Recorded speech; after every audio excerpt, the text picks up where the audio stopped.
আসসালামু আলাইকুম বন্ধুরা, আমি আজকে বানাচ্ছি পটাটো চিজ বল। আলুটাকে সিদ্ধ করে নিয়েছি, তারপর অরিগ্যানো, চিলি ফ্লেক্স, বিট লবণ, গরম মশলা গুঁড়ো, কাঁচা লঙ্কা কুচি, ধনে পাউডার, জিরে পাউডার, চিজটাকে গ্রেট করে নিয়েছি। তারপর ভালোভাবে মেখে নিয়ে ব্যাটারটা তৈরি করে নেব। 4 চামচ ময়দা, 2 চামচ কর্নফ্লাওয়ার, বিট লবণ, গোলমরিচ গুঁড়ো দিয়ে ভালোভাবে মিক্সড করে পানি দিয়ে ব্যাটারটা তৈরি করে নেব একটু ঘন ঘন। তারপর ব্রেড ক্রাম্বস করে রেখেছি।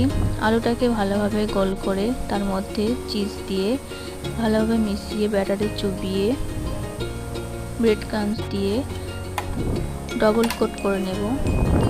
দিয়ে তেলে ফুটন্ত করতে দিয়ে তেলে দিলেই লাল লাল হয়ে আসবে কিছুক্ষণ পর, তারপর তুলে নিলেই রেডি। বন্ধুরা, ভালো লাগলে অবশ্যই সাবস্ক্রাইব করে দেবেন।